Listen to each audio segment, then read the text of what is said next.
I think that Kareem Abdul-Jabbar, when you factor in high school, college, and professional ranks, is the greatest basketball player we've ever witnessed. Look at what he did in prep. I think the high school name was Power Memorial Academy or something like that. And I might be wrong in this, but I thought I remember reading that they were undefeated while he was there as a young teenager. And then when he went on to UCLA, Lou Alcindor, as he was known then, was so dominant, a collegiate player, that they outlawed the dunk. And something I think they got rid of as soon as he left college. But that still didn't slow him down. And I think that I think that when it comes to the top three collegiate players of all time, you have to put up there Pete Maravich, Bill Walton, and Lou Alcindor. And of course, Lou Alcindor then went on to join the Milwaukee Bucks in the professional rank, later converted to Islam, became known as Kareem Abdul-Jabbar. And he teamed up with Oscar Robertson and helped to give Oscar Robertson an elusive championship during the 1970-71 NBA season, when the Milwaukee Bucks became one of the more dominant teams of all time, going 66-16.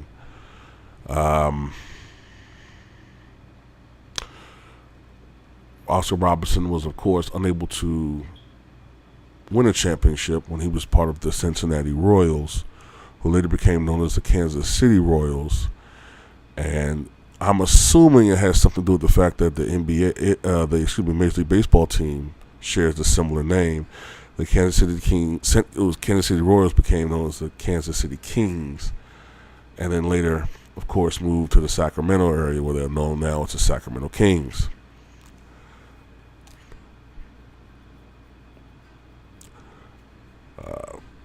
Dissatisfaction with the Milwaukee organization led to a trade in 1975, which sent Kareem Abdul-Jabbar to the Los Angeles Lakers, and the Lakers lost a lot of their talent, but Kareem was able to help lead his team to the playoffs, I believe, virtually every year. But he was not able to get over the hump, and weren't able to beat certain teams, weren't able to get past the Portland Trailblazers or the Seattle Supersonics and teams like that, and the Phoenix Suns a little earlier on. But with the addition of Magic Johnson, the Lakers became ultimately a dynasty which the Western Conference just could not contend with for most of the 1980s. And Kareem Abdul-Jabbar was able to capture 5 more NBA titles. And his resume when he was finished in 1989 is really, underappreciated by fans. I mean, what he was able to accomplish was just legendary. 38,387 points. He's the NBA's all-time leading scorer. 17,440 rebounds. I think that's 3rd all-time in NBA history, 4th all-time when you combine pro, ABA, NBA. I think when you combine ABA and NBA, he's only behind Wilt Chamberlain, Bill Russell, and I think Moses Malone. Blocks. I think he led the NBA in blocks officially 4 times. Though you have to remember that blocks weren't recorded until the 73-74 season, which was 4 years after Kareem Abdul-Jabbar turned professional. And even you try to be conservative with it, that if you add in the blocks that he probably, had during those years, he would still have been well over 4,000, which could push him well past Hakeem Olajuwon, who officially is the all-time leading shot blocker with 3,830. Though I strongly believe that if blocks were included from the inception of the NBA in 1947, I think the all-time leading list would look something like Wilt Chamberlain, Bill Russell, Kareem Abdul-Jabbar, maybe Hakeem Olajuwon. But a guy that I think people don't really factor in, and I think he should be factored in, is George Mikan, because you have to remember when George Mikan played up until 1954, the lanes were only what was it? 8 feet, 6 feet, something like that. 8 feet, I think it was. So, and plus there wasn't goaltending until the early 1950s. So there had to be games where George Mikan was getting officially, like, I mean, if they counted it, they probably had games he was getting, like, I know, with the way that the game was played and the low scoring, there would have had to have been games or seasons where Mikan would have averaged double-digit blocks. I just know it. I know it the way that they played the game. He would have been way up there on the blocks list. But anyway, getting from the point of this video, Kareem Abdul-Jabbar was a 19-time NBA All-Star, 11 times on the All-Defensive Team, 6-time MVP, most MVPs ever in NBA history, 6 NBA championships, matching Michael Jordan. And I just don't think that he gets the credit that he should. And I know some people feel like the greatest center of all time is Wilt Chamberlain, and I know I've seen a lot of people say Hakeem. Wilt Chamberlain was the most dominant player in my opinion, but he had some holes in his game. Of course, he was a horrible foul shooter, and he was not able to overcome the Boston Celtics dynasty of 1960s. Was that his fault? No, I don't think it was necessarily his fault. I think he tried to do everything he could. Although sometimes I do wonder, because I've read that Wilt Chamberlain is such a competitive individual. I mean, you can talk about Michael Jordan's competitive nature, but I think Wilt Chamberlain was right there. I sometimes wonder whether Wilt Chamberlain became so stubborn and so competitive to try to outscore or will his team to victory through scoring, whether sometimes he hurt the team by trying to score 50, 60 points instead of trying to trusting his teammates. And sometimes, that would have perhaps have benefited his team more often than not. But at the same time, I have to say this, though, in defense of Wilt. It was not Wilt Chamberlain's idea to score 50 points per game that season or to score 45 points per game. That was the coach's idea, Alex Hannum, at the time. Alex Hannum was the one who figured that if Wilt was averaging 37, 38 points per game, which he did during the first 2 years of his time in the league, and if the Celtics were beating us by an average of 10 points, Wilt Chamberlain should then try to score 50 points, which didn't work. So eventually, later on, Wilt Chamberlain did, after he left the Warriors, become more of a facilitator. And then later on, he became more of just a guy who focused on defense and shot blocking. But anyway, Wilt Chamberlain was phenomenal, the strongest NBA player of all time. Just tremendous. 70 NBA records. But there are some holes there. If those holes weren't there, absolute greatest player of all time, no question about it. There are some holes. If you think he's the greatest player of all time, I mean, there's a good argument for it. I can't get angry at that argument. I don't think anybody should get angry at that argument. But there's some holes there.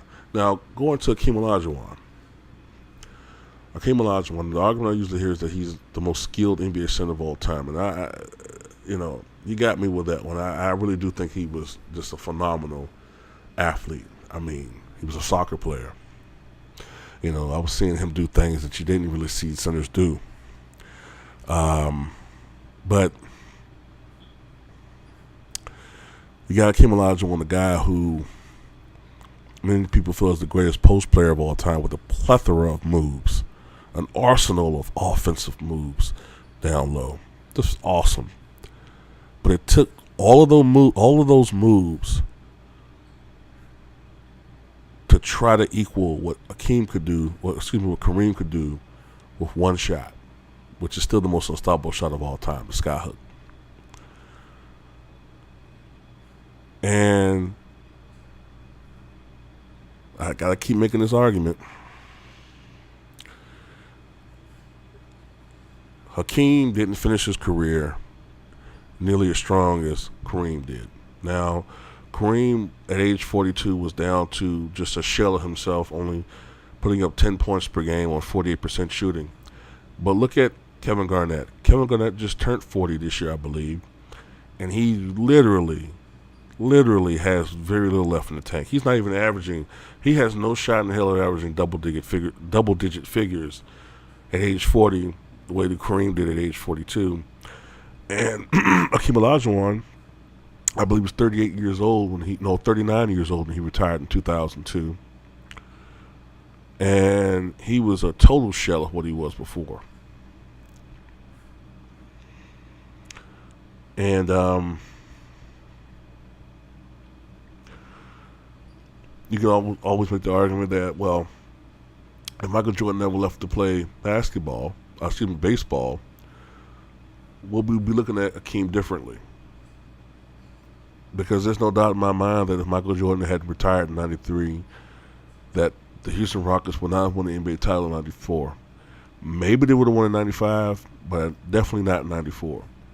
And then again, if they didn't win in 94, would they have had the heart and determination, the confidence to come back and win against certain teams like the Phoenix Suns, in the playoffs, and against the Utah Jazz and the San Antonio Spurs when the odds, when everybody was saying they had no shot in hell? Would they have had the dominance? Would they have had that confidence, I should say, to come back and win and believe in themselves if they had not won a title the year prior? All these things got to come through your mind when you do analyzation and thinking. You know what I'm saying? But anyway, Hakeem Olajuwon, I think too. I'm not going to end this video with this. When I'm trying to say that Kareem Abdul-Jabbar is the greatest basketball player, not NBA player, but basketball. Hakeem Olajuwon did play against tremendous talent at the center position. He played against Shaquille O'Neal. He played against Patrick Ewing. He played against Daryl Robinson. Those were the top guys out there at the time. A little bit below that, but still some really good centers. You had Dikembe Mutombo and Alonzo Mourning, and you had I'm going to go ahead and throw Rick Smits in the mix, but he's a little bit kind of But once you get past those guys at that time, kind of drops off a little bit. You know what I mean? I mean, there were some other solid centers, but not to that level. Trying to go through my head and so I'm forgetting anybody, but not at that level. And I remember even hearing Kenny Smith was saying one time on one of the round tables that,